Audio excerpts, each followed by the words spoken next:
series, third webinar in the series. And in the first webinar, we discussed about what is UPSI. And then we started with a family of 3 webinars. That was role of compliance officer and audit committee and board. And then part 1 we already covered. And now we are on part 2, and then we have part 3. These are the 3 parts which we had done initially. That first, with respect to role of compliance officer and audit committee, handling of UPSI, because what is UPSI we had discussed in the first session, and therefore handling of UPSI, and what is the role with respect to designated persons, that we had discussed in the first session which we had last Friday. And this Friday, today, we will discuss about monitoring and disclosure of trade. So basically, what is trade and what we have to monitor and what we have to disclose, all of that we will see, which is considered to be the most crucial part of insider trading, because it has been the title has been prohibition of insider trading, and therefore trading is very, very focused subject. And in the third session, we will discuss about policies, procedures, and mechanisms which a compliance officer has to institutionalize. Actually, insider trading is a very thin regulation that way, but it's a very, very deep subject for anybody to understand and apply. Uh, 2 principles are very simple, that when you hold UPSI, you are not supposed to share, and when you possess UPSI, you are not supposed to deal in the shares. That is very, very clear. But the objective behind these 2 principles is basically to avoid impact of price discovery, impact on price discovery mechanism, which happens on a stock exchange. And price discovery mechanism can get impacted either because some people who are in the market are aware about, privy to some information which others are not, and therefore price discovery mechanism might get impacted. And because they are aware, they or their acquainted people might trade in the shares, and therefore price discovery mechanism might get impacted, and regulator does not want price discovery mechanism to get impacted. That's the objective number 1. Objective number 2 is to maintain equality of access of information. Now this we had already discussed in last sessions, but I presume that there may be some people who are attending for the first time, or there might have somebody might have skipped last session, and therefore it's a recap which I'm sharing. That second objective is to maintain equality of access of information, and all of this is mentioned in PIT regulations, either in the explanations or in the code. Curious participants can ask me maybe offline, and I can share with you exactly where it is mentioned. As far as equality of information is concerned, it talks about 2 principles: preservation and disclosure. As far as preservation is concerned, there the role of SDD, that is structured digital database, and to ensure that UPSI is in safe hands and it is shared only on need to know basis, and only after entering into confidentiality agreement or communicating confidentiality to the other person. Only after that UPSI is shared, that too after taking his KYC, that is his PAN number, and then SDD is updated so that preservation is taken care. When it comes to disclosure, whenever there is legitimate information and whenever it reaches to credibility, we have to disseminate that information. And in the first session, we also discussed about some companies getting penalized for not disseminating the information on time. And not dissemination is also getting penalized under regulation 30 of LODR, as well as under PIT regulation and fair disclosure code compliance. There also companies are getting penalized. That is principle number 2 as far as disclosure is concerned. Principle number 3 about disclosure, which also got highlighted in AstraZeneca case, is that window should be closed once till the time UPSI is made public. And once UPSI is made public, how do you make it public? By announcing it on a stock exchange. And you have to give 48 hours for market to assimilate that information. Now, this is very important. 48 hours for market to assimilate. That means those 48 hours market should be open and functioning.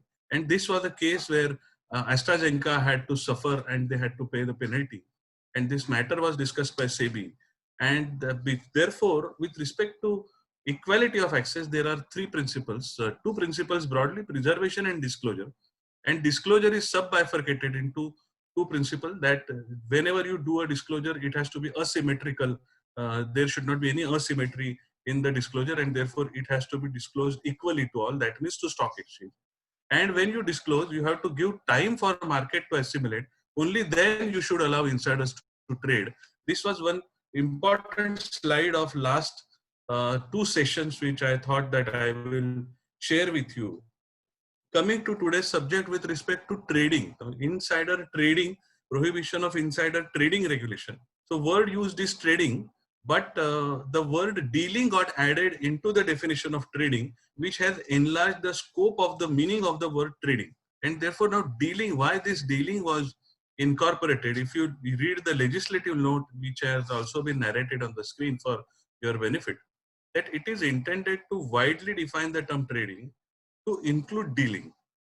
Such a construction is intended to curb the activities based on UPSI, which are strictly not buying and selling or subscribing, such as pledging, etc., when in possession of UPSI. And therefore, clearly pledging became, pledging is covered in the word trading. And interestingly, I would like to highlight your attention to one very recent judgment with respect to Yes Capital, which was a promoter group company of Yes Bank, and where SEBI levied penalty on Yes Capital, which was the promoter company, on some transaction where they had agreed for a particular non-disclosure kind of an arrangement with the lenders of the holding company. And there also SEBI had deliberated in detail that whenever a definition is changed, you need to understand that the definition is changed and has been changed for some purpose. And therefore, you have to understand and give importance to that purpose. And therefore, when this definition of trading got changed and word dealing got added, and when they inserted this legislative note with a description that such as pledging, that means pledging is definitely covered in trading, but we need not restrict to even pledging. It can be a transaction which is similar to pledging, like lien, like maybe NDU. Now, as the SEBI will come out with more and more orders, will get this validated as to whether here also they mean to say that pledging here or dealing here would include encumbrance in a wider term, which has been defined under SEBI SAST regulation. So trading is a much wider concept, which I have just wanted to highlight for everybody's benefit.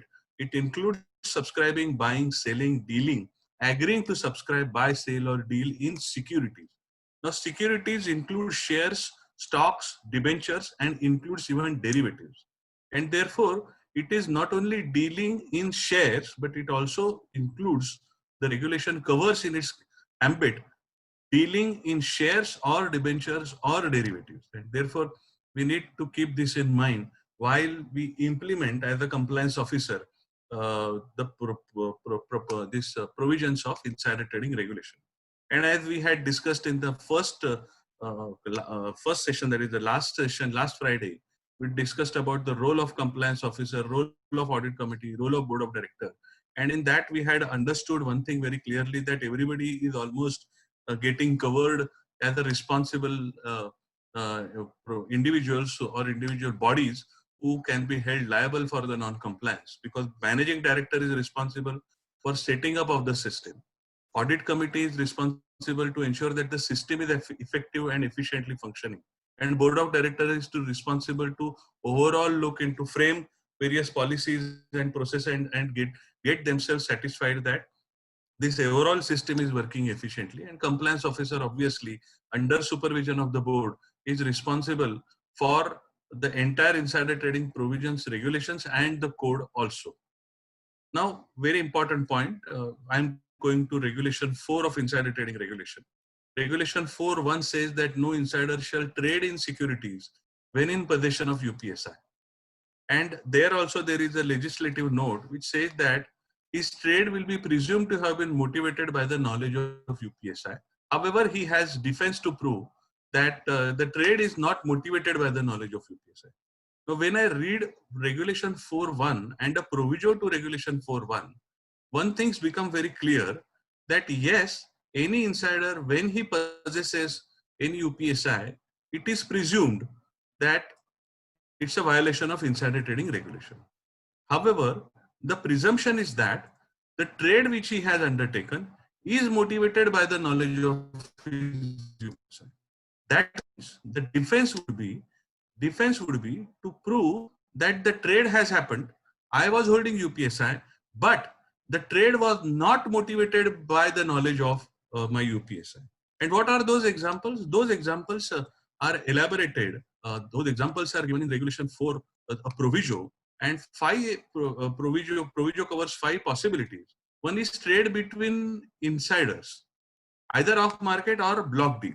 So that means one insider is buying and another insider is acquiring, and therefore market is not impacted, and disclosure of that is happening to the stock exchange. Therefore, there is the buyer or the seller is not an innocent person, and therefore, since buyer and seller both are insiders, therefore definitely one can presume that the trade is not dominated because I possess some UPSI, because the other person is also possessing UPSI, right? And therefore this can be a defense. Second defense which they have provided is, although you possess UPSI, but if you are required to do a trade because of some statutory obligation, for example, some companies, if they exceed minimum public shareholding criteria, they have a mandate to dilute their stake and bring minimum public shareholding back to 25%. And if you have to fulfill that obligation, and as a result of that, if you have to sell the shares, then you have much bigger motivation for you to sell the shares than just whatever you are holding a UPSI. Therefore, this is also a defense available to the insider, that I was performing this as a statutory obligation. Third is exercise of ESOP. Exercise of ESOP is also been provided as a defense. Uh, Fourth is pursuant to trading plan. Now, trading plan, although is not very popular in India, but if you come out with a trading plan, and one session we can have just on trading plan, because it's a regulation 5. It's a chapter in itself, and it's a very complex chapter, and we can deliberate in detail in another 45 minutes, 60 minutes session. I'm not covering in today's discussion trading plan. Otherwise, it would have hijacked my entire discussion. And since trading plans are not getting implemented much, therefore I thought of focusing on things which are more practical and useful for the compliance officer. So trading plan is also an exception, or it can be a defense. And with respect to individual, if the person who is doing trading and the person who possesses the UPSI are two different people, therefore they are referring to non-individuals. This means maybe institution, for example, banks, for example, lending institutions, some example, trustee companies, or some institutions like that, where a lending advance section may be aware about some UPSI, but your investment section is not aware about UPSI, and investment section of a bank is taking a call with respect to making investments or to disposing of the investment independently out of their professional assessment and judgment. And if the bank has reasonable China wall system and need to know basis, if those mechanisms are strong enough, and if they can establish that, then that's a defense available to them. And one of the case which is a reported case and which got benefit of this particular defense is Axis Bank. Axis Bank and Axis Trustee. I think these two bankers, Axis Bank's case was dealt with here, and where this defense was allowed, and it was held that Axis is not guilty, because the people who are possessing UPSI and people who are taking call with respect to dealing in the shares are completely different people, and there is a China wall in between, and the system is in place, and therefore they could get the exemption. Out of these 5 exemptions, not exemptions, I have to be very mindful about my words. These are not exemptions, these are defenses, my dear friends. Difference between exemption and defense. Exemption is a blanket exemption, whereas defense is you still can be questioned, but you can prove you are bona fide based on these grounds, and it will depend on case to case basis. However, these are some defenses which SEBI recognizes that these are the situations where possibly, although you possess UPSI, SEBI can probably accept that the trade was not dominated or motivated because of the knowledge of UPSI, but the trade was motivated by something else. And if you are able to prove that, then you are able to get out of this. So I will share 3 cases. Now there are plenty of cases, but 3 cases, 3 orders which are on similar line. In Gammon, as I had narrated in the first or probably the second session of ours, that in Gammon case, what happened is Gammon's managing director disposed of some shares while he was possessing UPSI, and SEBI had passed an impounding order against him. And then he went up to, there was an interim order, impounding order, then the order of SEBI adjudication order, and then he went to SAT. And when he went to SAT, he argued in front of the SAT on multiple grounds. One of the ground, which is very, very important in the context of the discussion which we are doing, is that Gammon was in CDR process. And since it was in CDR process, it was a mandate upon him as per the stipulations laid down by the lenders that he had to bring in some X value of money in the company as a part of CDR process. And during that process, he had disposed of some properties. He also disposed of some shares which he was holding in Gammon, and all of that money was brought in the company and in its group company as a part of CDR process. And SAT accepted that although he was holding UPSI, but since there was a compelling reason for him. Karthik, can you put your mic? Yeah, thank you. So in that case also SAT accepted that although he possessed UPSI, but it's not a violation of insider trading. Similar are the case of Tricom Fruits and Sigrun. In both the cases, what happened is director had kept his shares as a margin with the broker, and there was a difficulty that he was not able to pay. He was not able to settle with the broker, and therefore broker exercised those margin shares to dispose them off to recover his money.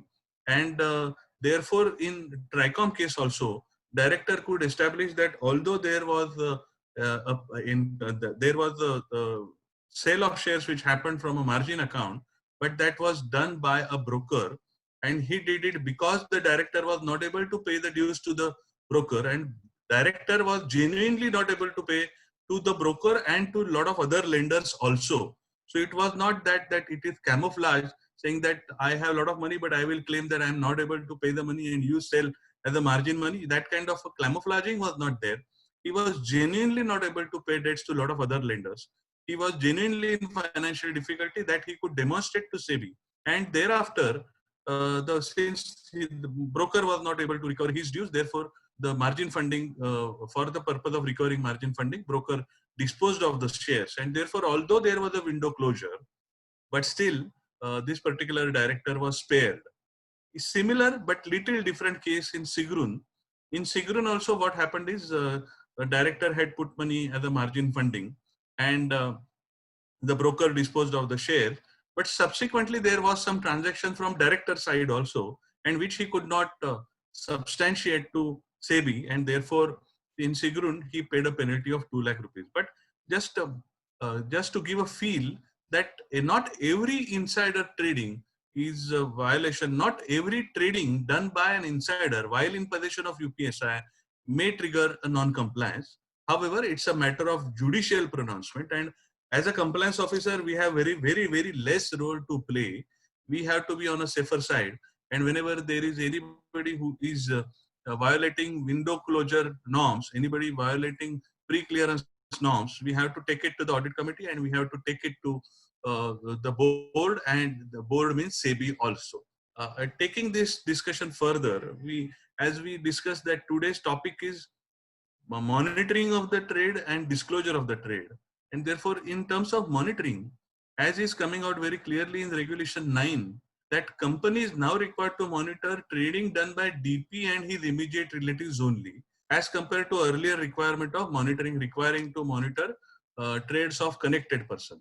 However, the only one exception is coming under Regulation 3.4, which says that if the board has decided to share some UPSI with some people, either because of open offer getting triggered or not because of open offer triggered, but if they have allowed to share that UPSI with somebody as a part of due diligence or otherwise under Regulation 3.3, then it is obligation of the board to ensure that those people do not trade.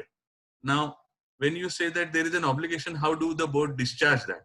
The board can always take a declaration that I'm sharing this UPSI, but you will not share this information, you will not trade.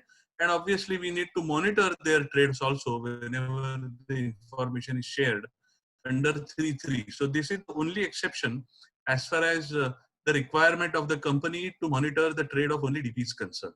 Whenever there is any deviation, we have to take it to the audit committee as a compliance officer and to the board and to SEBI subsequently.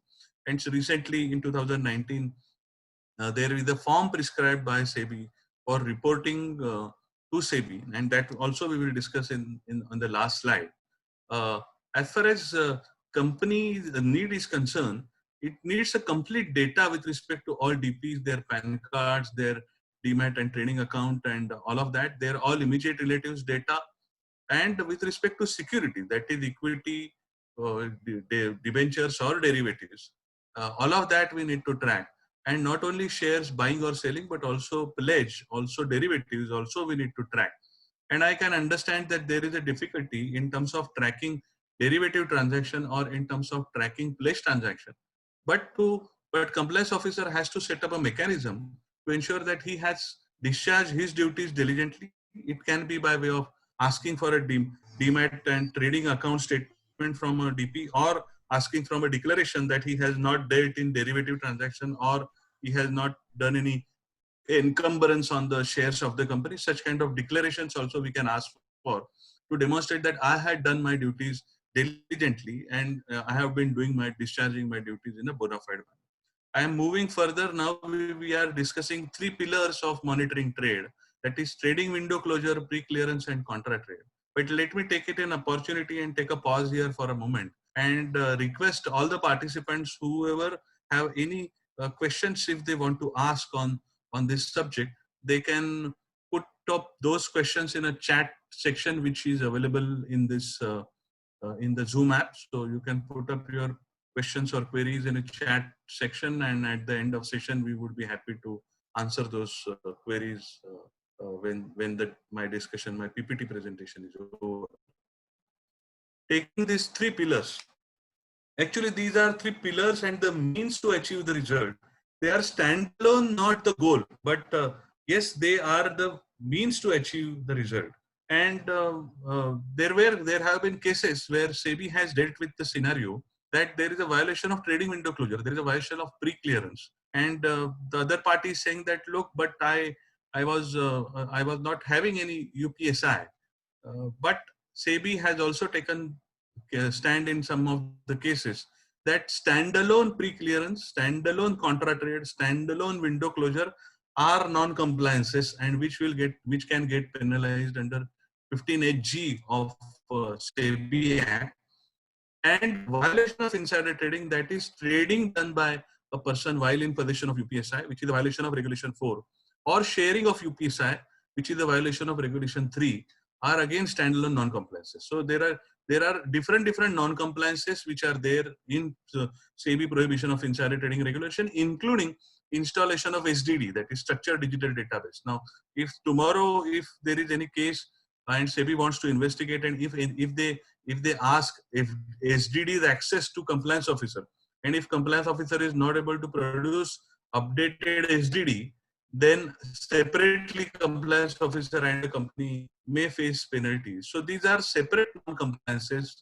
This is what I wanted to highlight.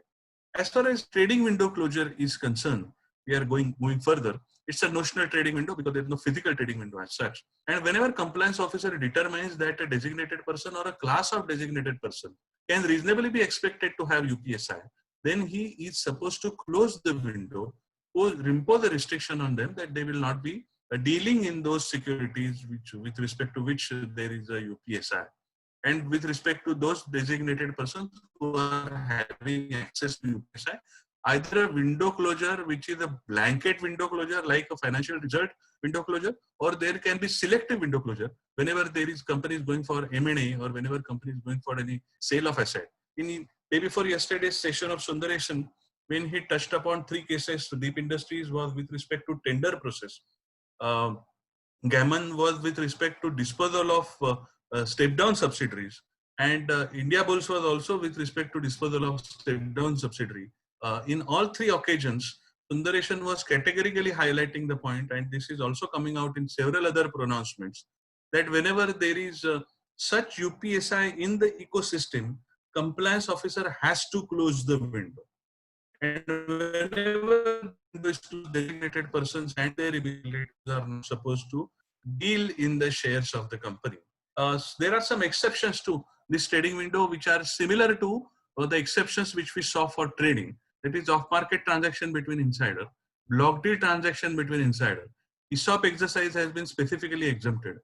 Bona fide transaction to meet statutory obligation. Trade person to trading plan. And pledge of shares is an additional point which is coming as an exception to trading window closure exception.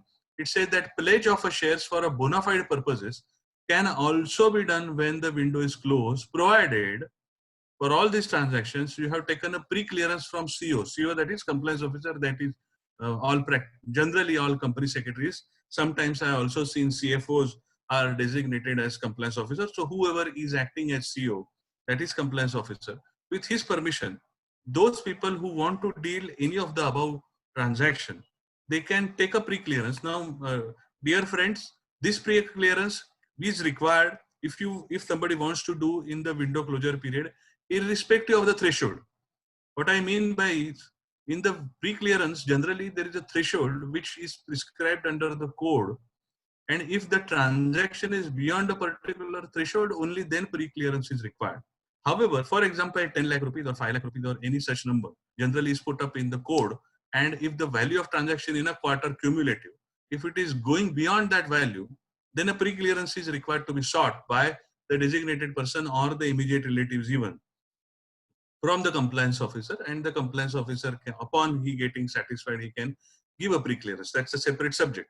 As far as this window closures exception is concerned, at these 5-6 occasions, compliance officer has to be approached irrespective of the value.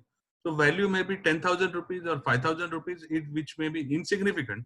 But if we are dealing any of this, if we are dealing and taking benefit of these 6 bona fides, then we have to take pre-clearance, and only then we can go for a deal during window closure. And other regulatory transactions like right issue, bonus issue, preferential issue, buyback, open offer, delisting. And in the recent November 2019 circular, SEBI also said that ESOP is also under this category also. And therefore, these categories are specifically carved out from the requirement. And the difference between the above category, that is off-market, block deal, ESOP, statutory obligation, trading plan, and pledge, these transactions require pre-clearance. However, right issue, preferential offer, buyback, open offer, delisting does not require pre-clearance. That's the difference between the two type of exceptions which are provided as far as window closure is concerned. And as I was highlighting, that window is required to be closed not only when the financial results are to be announced, it is required to be closed whenever there is any UPSI in the ecosystem. In short, what it means is, whenever there is any UPSI, what is an additional requirement which has triggered from 1st April 2019, is that whenever anybody possesses UPSI and when he's sharing that UPSI with somebody, he has to make entries of those in structured digital database, that is SDD. So whenever we have requested all our audit clients and advisory clients that you ensure that your SDD provides an facility that whenever there is such mechanism, wherever there is any entry made by any DP, that is designated person, in SDD, an alert should come to compliance officer, and compliance officer should have access to at least seeing that he need not know what is UPSI, but he need to know that there is a UPSI and these people are possessing that UPSI. And once he is aware, the window will have to be closed for those actions. So this was as far as window closure is concerned. As far as pre-clearance is concerned, when the window is open, that is when compliance officer has not closed window, even then, if the value of trade or deal is beyond a particular limit, then the person who wants to deal in, that is a designated person or his immediate relative, he has to approach compliance officer and he has to take a pre-clearance from that. And while giving pre-clearance, compliance officer can always ask for a declaration that you do not possess UPSI. In earlier days, other than taking declaration, compliance officer had no other tool with him to check that whether he possesses any UPSI or not. Now, in the new avatar from 1st April 2019 is concerned, compliance officer has one more tool, that is SDD, that is Structured Digital Database. And it would be logically expected, minimum expected from a compliance officer, that before he gives pre-clearance to the designated person or his immediate relative, he needs to first check that whether that person's name is appearing in SDD as if his name as if he's holding some UPSI. If he's holding some UPSI, even if he gives a declaration, then compliance officer has reasonable cause to believe that the declaration is not valid and therefore a pre-clearance will have to be rejected. Some of my clients also asked me a question, and this I had repeated probably in the first session, that some of my clients asked me a question that SDD is getting implemented. There is a lot of propagation which is required to be done amongst the DPs to update this SDD.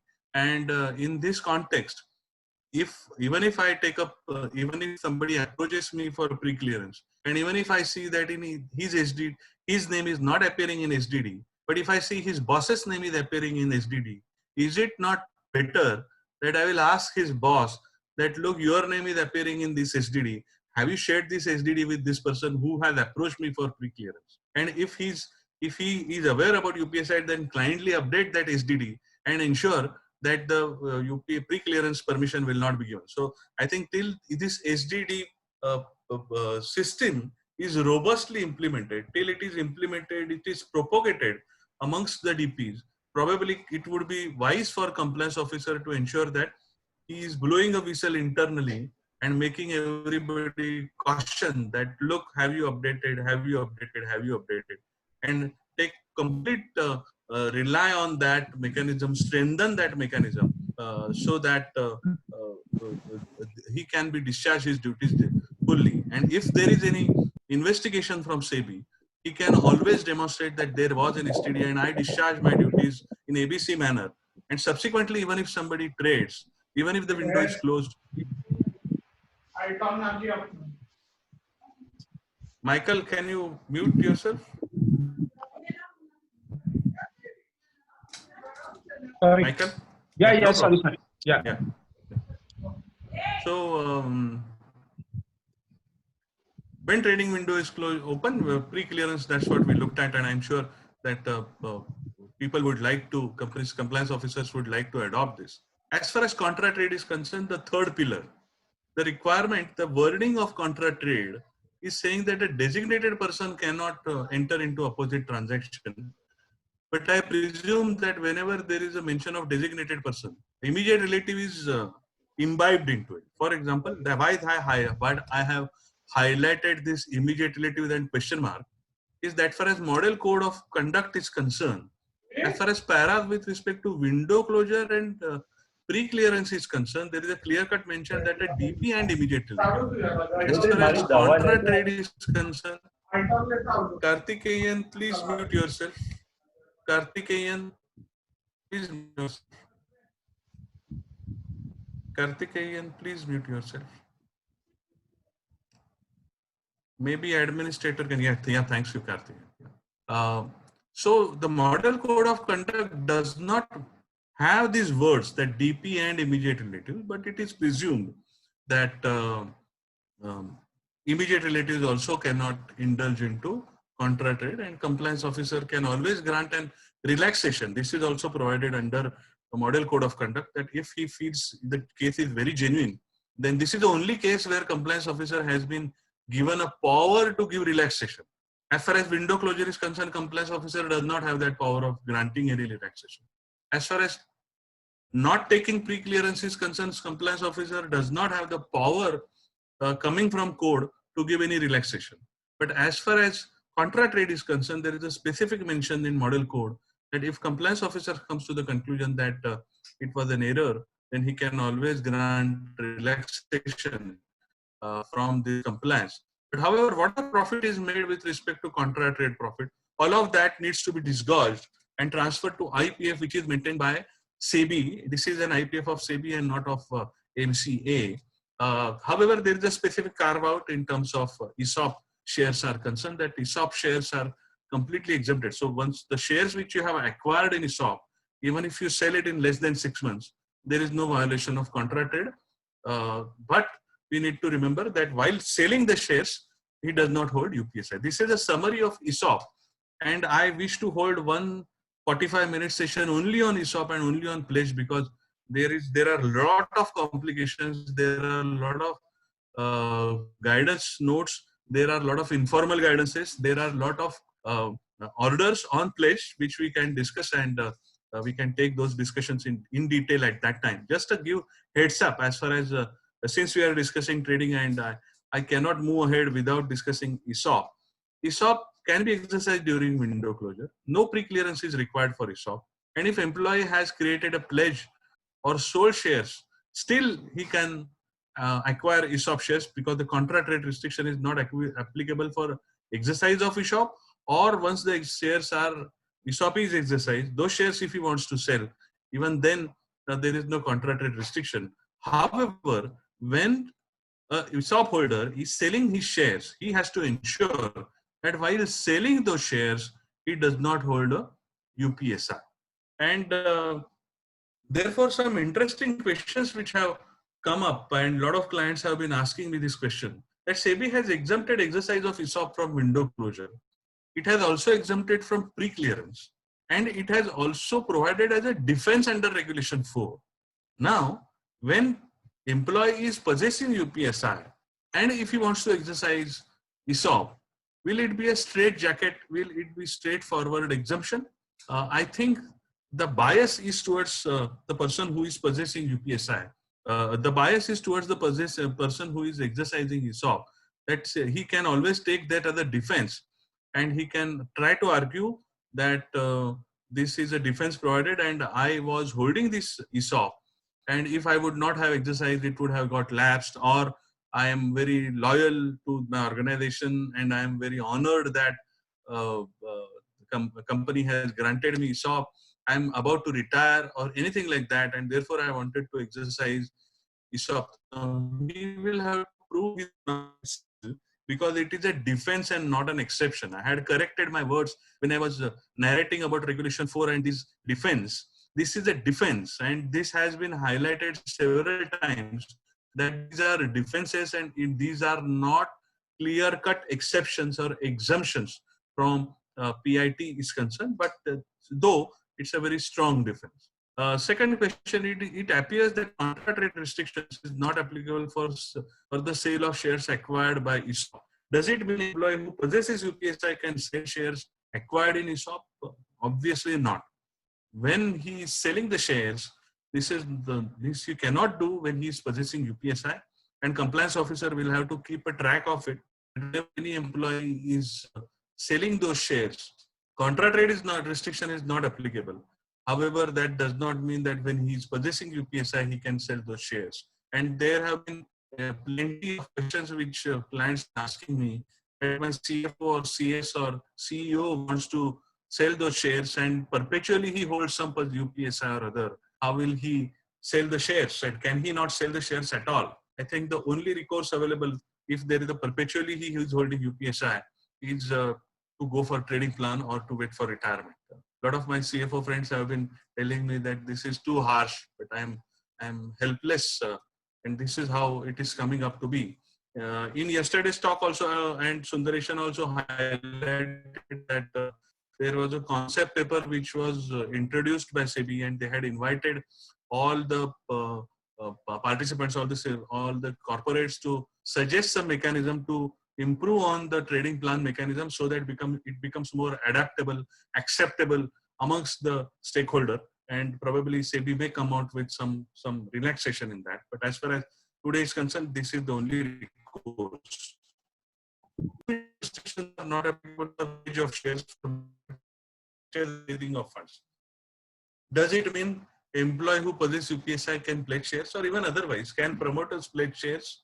I think it's a very, very ticklish issue. There are two informal guidance, and I will discuss those informal guidance in threadbare when we will have separate talk on pledge. One was from Binani Industries, and another was Gitanjali Investment. Probably Gitanjali is from a promoter family of Asian Paints, and Binani Industries and Binani Cements and the Binani, the group, that group had approached them. And both informal guidances came in the range of 2015-16. And the question was similar, but the answer was a little different. And why the answer was different, that we will see. Let me highlight to you that pledge is not coming under proviso to regulation 1.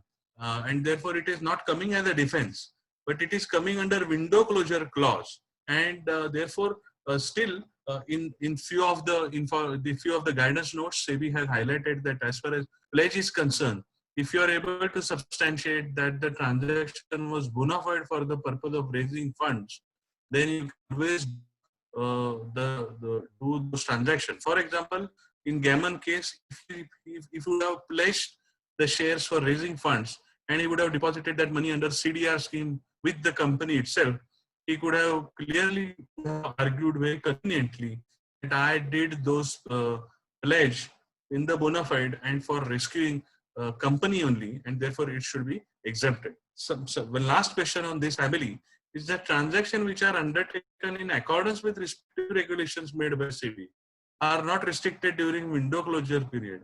Does it mean the director who possesses UPSI can subscribe preferential issue? Now, these are some issues which are very ticklish issues, and we have to wait for official SEBI stand. But as far as today's view is concerned, it appears that this is a defense available to the who is participating in preferential allotment process. Probably, since preferential allotment process takes at least 30 to 45 days, sometimes maybe 50, 60 days from the day it is decided to go for preferential allotment. And therefore, essentially there is a big gap of 60 days at least between the decision and his actual allotment. And that's why probably this defense is provided under window closure.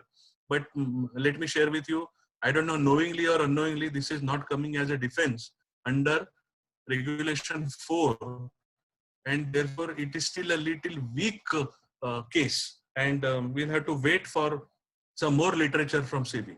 But as far as right issue is concerned, as far as bonus issue is concerned, as far as delisting offers are concerned, and if any employee participates, I think that should be considered as a fair deal, and UPSI should, even if he holds UPSI, it should be a stronger defense for him.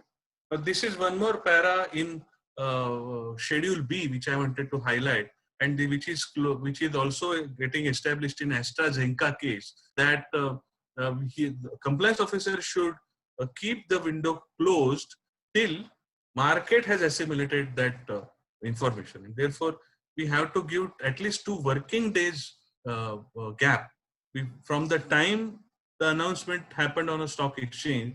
There should be 2 working days, so that during that space, market has absorbed this news and responded on that news, and only then insiders will be allowed to trade. That means if your financial results or announcement comes on Friday and Saturday, Sunday, anyways, stock market is closed, we cannot open window on Monday, and we can open only on Wednesday and not on Monday or on Tuesday. And this is what is getting highlighted in Schedule B plus 5. And I thought that I should highlight this. And some of the cases where this window closure concept was getting discussed in SEBI or in SAT, long back, the compliance officer of Satyam was penalized when Satyam decided to merge 2 companies and compliance officer failed to close the window. This was way back in case. It was levied of 5 lakh rupees on the compliance officer. In Shelter Infra again, there was an acquisition proposal which was there in the company, and company did not close window, and therefore company was penalized a 50 lakh rupees penalty. In Walecha Engineering case, again a compliance officer was levied a penalty of rupees 2 lakh rupees. Kiran Muzumdar Shaw, which was a very recent case, she was an independent director on the board of Infosys, and she was holding a PMS account, that is a portfolio management account with some portfolio managed service provider. And he did in shares of Infosys when the window was closed, and she also had to pay the penalty. Although she was not taking call, there was a discretion decision. Still, since the window was closed, irrespective of whether she was discharging this decision or not, irrespective of whether she was holding, whether the person who was holding the PMS contract, whether he was possessing UPSI or not, still Kiran Mazumdar Shaw had to pay the penalty. Infosys also levied a penalty, and then subsequently SEBI also levied a penalty. Way back in Manmohan Shetty case, which was the landmark case, and first time this was argued that whether violation of code is a violation of regulation. That is, whether violation which are coming out of code. Coming out of code means window closure, contra trade, pre-clearance, collating data of designated person. All of that are coming from code. And this was the case where SAT had held that violation of code is violation of regulation. And therefore, it will have penalties which are there under SEBI Act 15HB. Section 15HB of SEBI, I believe, has been used by SEBI and SAT for levying those penalties. Now, this I wanted to highlight. And therefore, STD becomes very handy that whenever there is anybody, because compliance officer sitting at corporate office, he may not know that the tender department or a project department of theirs, if they are participating in some tender, and if some tender they are declared as L1, like it was declared in Deep Industries case, or like it was discussed in Bala Reddy case, which we had discussed in first two sessions. And in both these cases, there was in the tender process, the company had was declared as L1. And from the time the company was declared as L1 till the finally the company disseminated that information to stock exchange, and company disseminated that information to stock exchange only after the final contract was entered between the regulator and the company.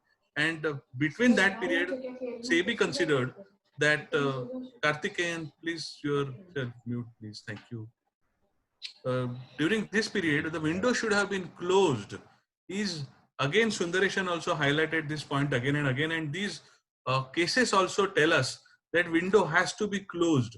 HDD has to be updated, and if we fail to update that, violation of code is violation of regulation, and SEBI possesses the right to penalize compliance officer, company, and the people who have dealt in the shares. And this is why I thought that I will highlight this subject to all of you. Maybe 5-10 minutes more, and then we can start with the question answer session.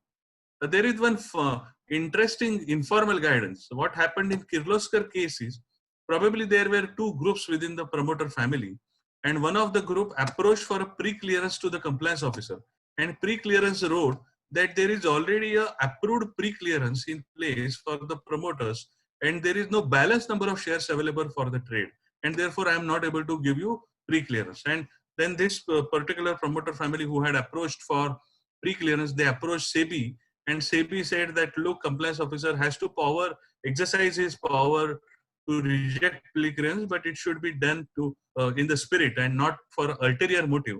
Actually, I believe that what compliance officer meant here is, since there were from same promoter and there is a SEBI SAST regulation which put all of the promoter under one basket, whether they are gelling well with each other or not, since they are promoter and promoter group, and total acquisition from promoter or promoter group cannot exceed more than 5% in a year. And probably that's what he is referring to, that already I have given permission to somebody, and if I give you permission to you, probably will exceed limit. But this was the informal guidance, and I thought that there is I keep sharing in all my sessions that all laws need to be read horizontally. Reading just one by one regulation is not good enough. All laws need to be read horizontally, and that's what the compliance officer in Kirloskar was trying to do probably. That he was, when he got a letter seeking pre-clearance under PIT, he proactively probably advised that, look, if you exceed, it will trigger creeping acquisition non-violation, but that boomerang to him, it seems. As far as the HDFC Securities One informal guidance is concerned, HDFC, what happened is HDFC had issued ESOP to its employees, and they were trying to approach some senior employees to lend their shares under SEBI's securities lending and borrowing mechanism, which is prescribed, which is regulated.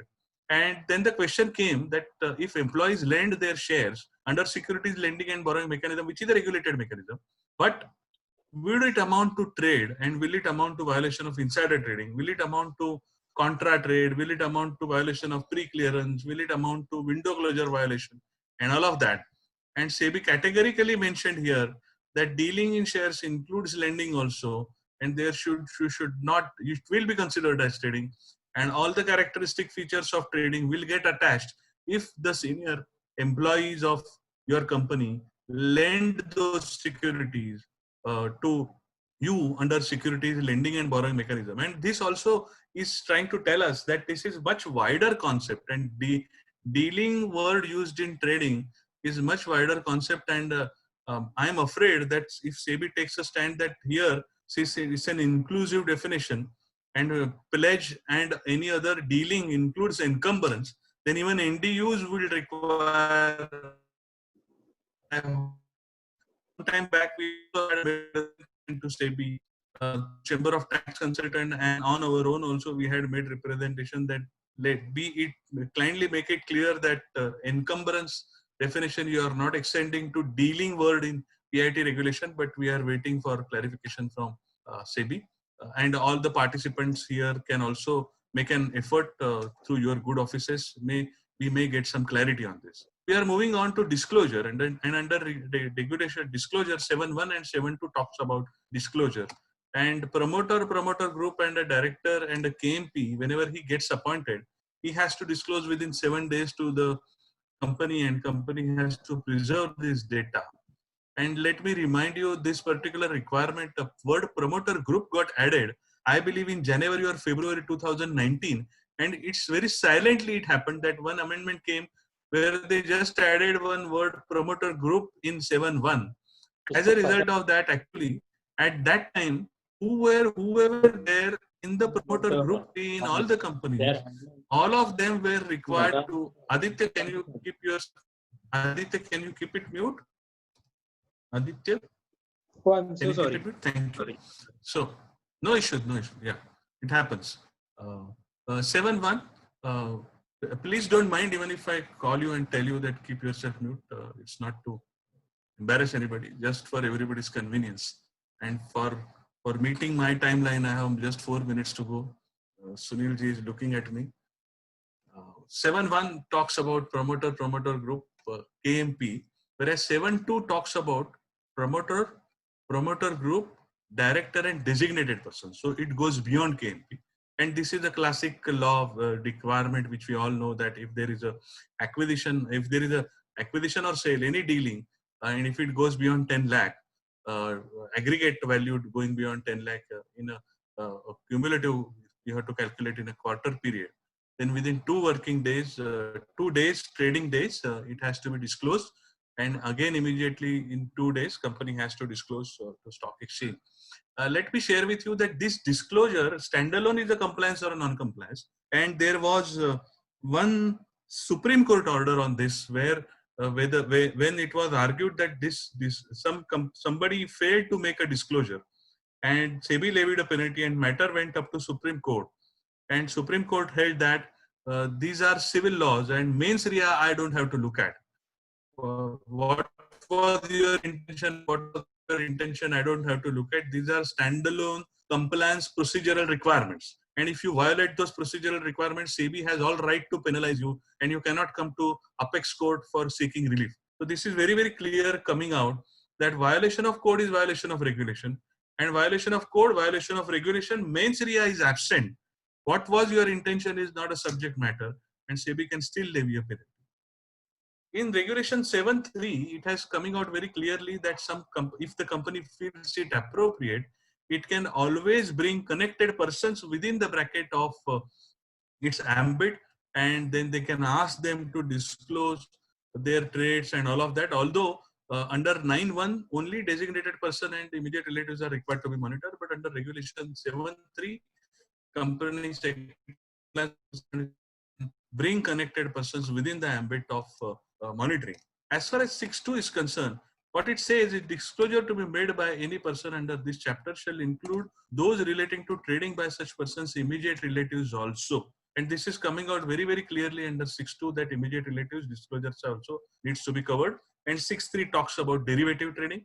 And therefore, derivative trading, as I have been highlighting again and again, derivative, equity, debt, everything is covered. Even if only debt is listed and equity is not listed, still you are regulated under PIT regulation as far as dealing in debt securities is concerned. I'm probably ending towards the end of this discussion, and then we will take to the question answer. But before that, recently SEBI came out, and there was a lot of ambiguity since Manmohan Shetty case, AdLabs case, where there was an ambiguity amongst companies, and companies used to feel that violation of code is not a violation of regulation, and therefore I need not report to SEBI. That means companies used to feel that if there is somebody has violated window closure, I can warn him, I can give him stern warning, and I need not report to SEBI. If somebody has done contra trade, or if somebody has done not taken pre-clearance, I can warn him and I can spare him.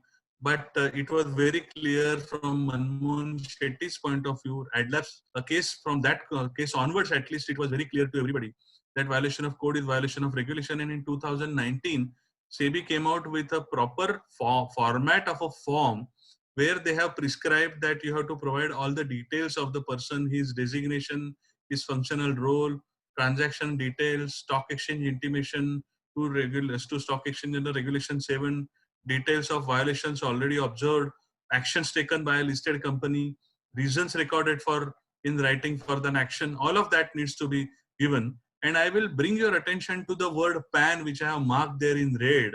Now, when they are asking for PAN number, SEBI may check their previous trades also. So whenever you have observed anybody violating contra trade, window closure, pre-clearance, and just observe his earlier trades, because it should not happen that we only take this particular violation and that particular same designated person or his immediate relatives has violated earlier also some at some occasion with respect to window closure or contra trade and pre-clearance, and we might have skipped that, because many companies have observed that the good and large and very blue chip companies always had a Friday to Friday monitoring of trade, but there are a lot of large population where there was no mechanism of monitoring trade, and a lot of them have started that in last couple of years. And now if somebody has traded 2 years back, 3 years back, and you are not aware that he had dealt in those at that time, and if you don't take it to the audit committee, and if SEBI finds that out based on tracking trade, based on PAN detail, then it will be an embarrassing situation for the compliance officer. Therefore, whenever we are submitting this, whenever we are taking any such non-compliance matter to audit committee or to the board, and then subsequently to SEBI, we need to dig out all his old track record also and take all of that to the board and to audit committee, so that we are not in an embarrassing situation. This is a summary of today's session. That most important is collation of data, and all of that also we had discussed in last Friday. What all data we have to collate. Immediate relative also we had discussed, and CP in regulation 3.3, if you have shared that data, then those CP's details you need to collate. And collation of data with respect to trades, so we need to cover Friday to Friday monitoring of trade. We need to take declaration as far as pledge and as far as derivative transactions are concerned, and only then our report can be holistic. I presume that there are some depositories who are offering some extra information. They are making it available. We can take help of them and then monitor their trades. Whenever we observe any deviation, we should first find out, obviously, that whether it was a transmission case, because transmission case is may not be considered as a trade. It's a transmission because of a death, and therefore we can carve them out from trade dealing or the dealing world. Reporting, and if you find that there is no genuineness, or if there is nothing like that in transmission or nothing like this, then we have to take all those cases to audit committee and to the board, and then take action against DP, because SEBI will ask you that what is the action which you have taken. And if SEBI also has been taking a stand, that if they observe that company has already taken a stern stand and the case is genuine, the case is tiny, they have spared some of the cases. But let me tell you, although Sundaresan in yesterday's case had mentioned that in many of the cases, SEBI has been pardoning those matters where company itself has taken an action and levied the penalty. But there was a Vikas Ecotel case where one of the senior management person dealt in the shares and his profit was disgorged. and deposited to IPF, and the matter was referred to SEBI, and SEBI was trying to levy a penalty. He argued that, my lordship, my profit is already disgorged. Now kindly don't levy penalty on me. And SEBI said that nothing doing, contra trade is a separate violation, and the company levying penalty does not absolve me from levying penalty under 15HG, and therefore it depends completely on the case-to-case basis and destiny of your designated person of that day. And therefore, as a compliance officer, we cannot take any chance, and we have to propagate amongst the designated persons very, very clearly. Yesterday, Sundareshan also highlighted that this SDD needs to be maintained by the company, and companies cannot outsource this function. And I had also highlighted this particular point in my one of the earlier 2 Fridays discussion, that therefore SDDs and the updation by the designated person himself, not to through somebody, through outside agency, through a contracting agency, then it would mean that basic purpose has been violated. The purpose is need to know.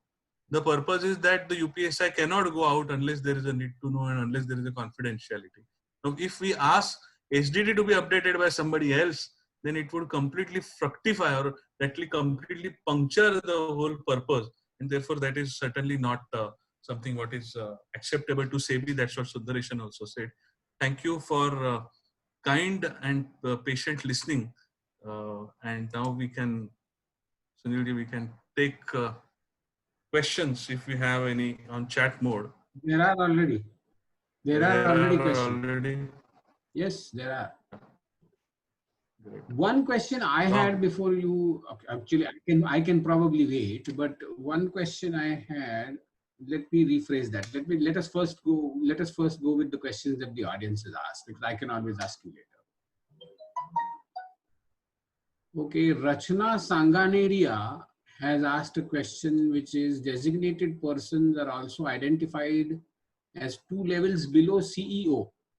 So in an organization, if there is no CEO, would it be MD? That is the first question. And second question is, what is 2 levels below? In many departments, designation is not a senior level. Will they still be DP? Actually, whenever in doubt, cover.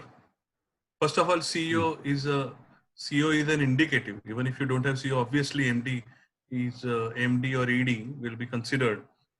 And these 2 levels below CEO is a question which is asked many times, that whether it would, because a lot of companies have a hierarchy in terms of grading, M1, M2, M3, M4, or something like that. And there may not be anybody at M1 and M2 in a particular department directly at M3 and M4. Hello? Yeah. Hello? Did I lose you? Narendra, are you listening? Yeah, I am listening, but I don't seem to be hearing Makarand at all. Uh-oh. His audio is gone, it looks like. Yeah, so is the video is stuck. Yeah. Would you suggest that he go out and come back in? No, I think some maybe little connectivity problem, but I think he would join. Definitely, I don't know. Yeah, he will join the moment, because he realized he is in meeting. that Definitely, it shows me that he is in meeting.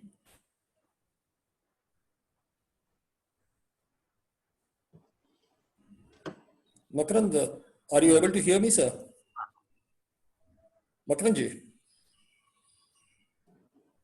Can you call him, or shall I call him? Right.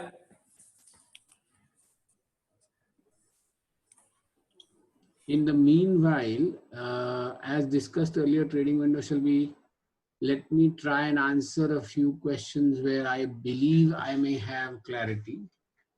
As discussed earlier, trading window shall be, Bhavik Pandya has asked whether this trading window shall be till 48 hours of information made public. Can you please put a light on the start of the trading window?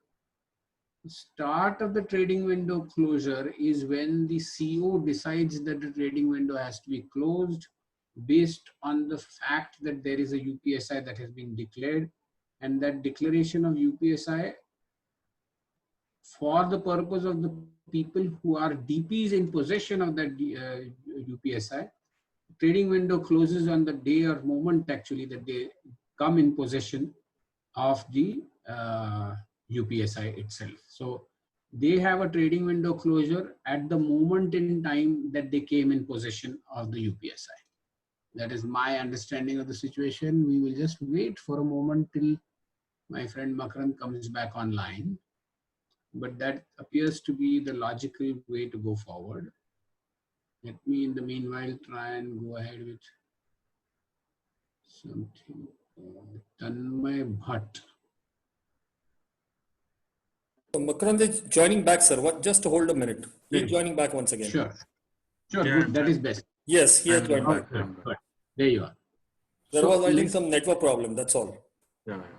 Okay, okay. Not to worry. Let me come back to a query by gentleman. That One chat second. has vanished from my. No. Just go to the bottom of the participant, you can, bottom of your screen and see whether you can click on chat, in which case you will get it. No. Anyway, I'm not able to see any questions, so you can read it out for me. Yes. Are you one able to see? second. Yeah, I was just able to see it, but when I clicked on chat, there we are. Okay, so there is one chat item that I was just asking you by 1 second. Slowly, I have to drag this. Yes, Bhavik Pandya. As discussed earlier, trading window shall be till 48 hours of information made public. Can you please put light on start of trading window? What is that? Meaning Sorry. start of the trading window closure, I'm assuming is asking that. Yeah. When does So the trading whenever window get closed? when the trading window starts, is his question probably. So whenever there is a sorry. whenever there is a UPSI in the ecosystem, for example, in yesterday's chat, Sundareshan had mentioned that in India Bulls, one group company was selling shares to another group company of their own group company. And when they had first discussion amongst the two MDs, that is the starting point. And therefore, since then, the window should be closed for the person who had already spoken. And then whoever is roped in that through an SDD and through confidentiality more, all of them, the window will start getting closed as and when they are brought in as an insider as far as that UPSI is concerned. So in a nutshell, the moment you become aware or in possession of UPSI, your trading window gets closed. Actually. And there have been a lot of cases where people have argued that there was an M&A or there was an acquisition or there was a tender process, but the window was not closed and therefore I dealt in the shares, right? And therefore there is no violation. And SEBI has thrashed all such arguments several occasions that although compliance officer might not have closed window, that does not mean that you can deal in the shares. It's a separate non-compliance under regulation 4 itself, and therefore penalty would be levied. I think I had not answered the question with respect to 2 level. Rachana has raised it again, that what is 2 level? And I was telling that in a lot of companies, there is a hierarchy like M1, M2, M3, if M1 is the highest, for example, and in one, there are 5 departments in a company and 2 departments does not have M1 or M2, directly start from M3 and M4. Then how do I do? Should I not cover any of them? I think that whoever are the top level, immediately from the CEO, irrespective of whether they are at M1 or M4 or M5, all those top 2 levels should be covered under this designated persons category list, because they would be having access to UPSI. I hope, Rachna, my attempt was successful in answering your question. Your modesty becomes you, Makarand. Thank you so much. But let me take there are now 12 messages and Tanmay Bhatt is the longest one. So let me read that out. Regulation 3.5 of the PIT regulation states that the board of directors shall ensure that STD is maintained, containing the names of such persons or entities as the case may be with whom UPSI is shared under PIT regulation. There are many officers / departments in a company which share UPSI to outside consultants for legitimate purposes. In that case, which department / officer of the company should be made responsible for putting the details of such outside consultants in the SDD? Question mark. So this is the first question. Can I answer Who one in by the- one? Sure, please. So we have been advising all clients that whoever shares with whomever. So I may be a CFO and Sunil may be a M&A head. So if he shares with his own internal team, he will put his name. He will share with external, he will put that person's name. Similarly, if I engage a company secretary firm or somebody for doing due diligence, then I will enter that firm's name. And if I share my assistant with my assistant, then I will put my name. So whoever is sharing that UPSI, he will have to enter those names with in the SDD. Second question, can we take on that series of Yes, questions? immediately. And in case such a person fails to insert such details of consultants in SDD, what are the consequences and who shall be responsible for such failure? I think the questions are very clear. Yeah. So he will be responsible, but compliance officer should keep reminding them because people are not used to it updating, and therefore we should keep reminding everybody that this is you have your name is there in UPSI. Have you shared? If you have shared, then please update. Although the timestamp will tell that the data was shared yesterday or 10 days before, and I am entering now, but rather than not having entry at all, it is better to enter. Better to be late than never. So we have to Absolutely. keep reminding. May I even say this, training of DPs as a properly organized activity is probably worthwhile and advisable, you think? Yes, absolutely. Minimum, like we company secretaries have to undergo minimum PCH hours. Similarly, designated persons can be said that minimum 2 trainings in a year or 3 trainings in a year have to undergo, because otherwise it gets evaporated from your mind. At least to start with, once the implementation of a solution is Yeah, done, we should immediately train the DPs concerned. yeah. And we can, as far as we are concerned, we are offering that service to our clients. So that is something that we can do with anybody who's potentially becoming a client. Rachna's query I have read out to you. Kartikeya, the way all employees of the company are supposed to have UPSI as they are connected with the operation of the company in some way. If it is not presumed, it is very difficult for the compliance officer to conclude that if the employee is having UPSI or not, how to deal with it. Did you understand or did I read it too fast? You read it too fast. He is essentially saying that almost all employees of the company are supposed to have UPSI as they are connected with the operations of the company in some way. Okay. If it is not presumed that they are so holders of UPSI, it is very difficult for the CEO to conclude that if the employee is having UPSI or not. So how does the CEO conclude which employee has it or which employee doesn't? How Whenever do I deal with it? Whenever your organization is flat, you can adopt a simple policy that presume that everybody is holding UPSI, but that's too strict and too harsh for an organization. I think we have to see this is a cultural change. Earlier, we are very nice people, and we may have an habit of talking any topic in front of anybody, but that habits will have to be changed now as far as corporate world is concerned, and as far as our role in corporates are concerned. And therefore, there has to be habit changing training needs to be given, and all DPs need to be educated by highlighting the quantum of penalties which SEBI is imposing upon. I had shared in first case that in Bala Reddy case, there was a 14 crore gain and 40 crore penalty was imposed.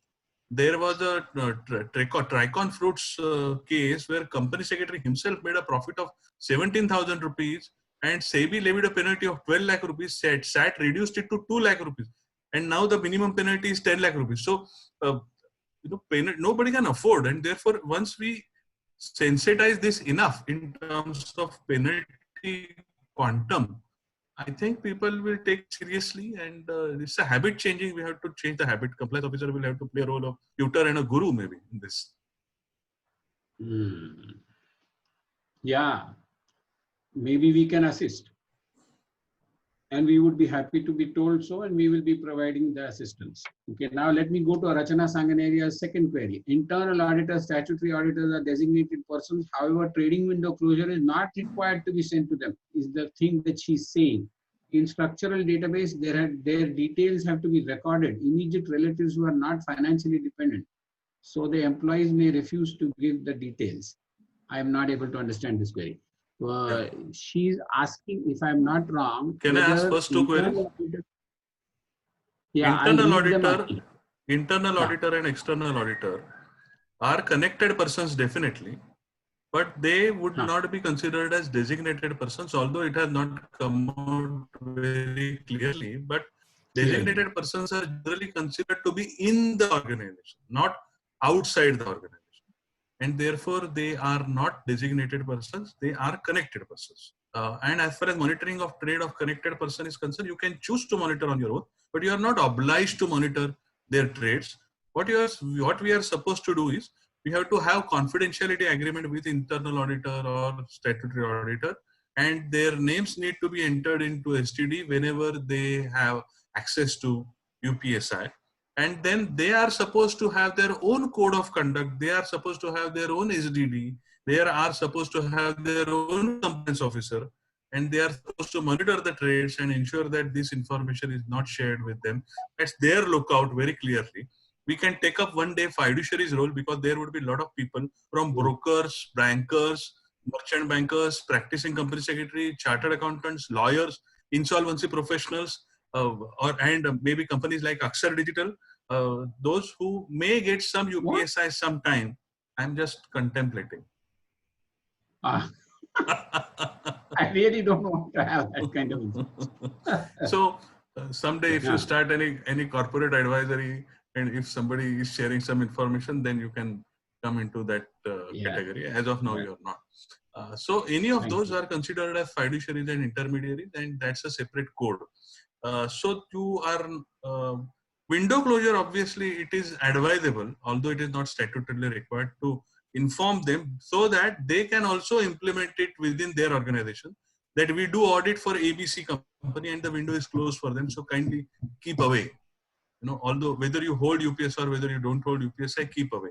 Just to share with you, in our office, anybody wants to deal in any shares, he has to first ask to my compliance officer, who is one of my partner.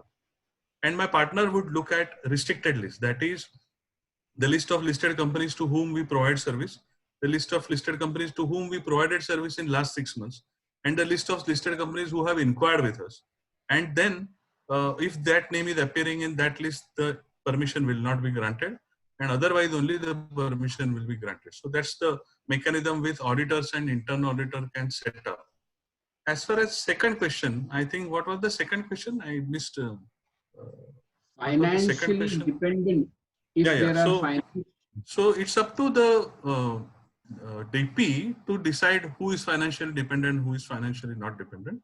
But as has been highlighted several times, maybe in JM Financial, in United Breweries case, and Daigo when Daigo was acquiring United Breweries, the DP used in-laws, father-in-law, brother-in-law, sister-in-law, and all of that, and he dealt in the shares. But and their argument was obviously that the person is financially independent. But the conduct showed that although they were financially independent, the trade was motivated because DP was possessing UPSI, and therefore it is up to them. As a compliance officer, we can educate them, we can highlight them that look, this is the scenario, and we can leave it to them for them to take the decision as per their call.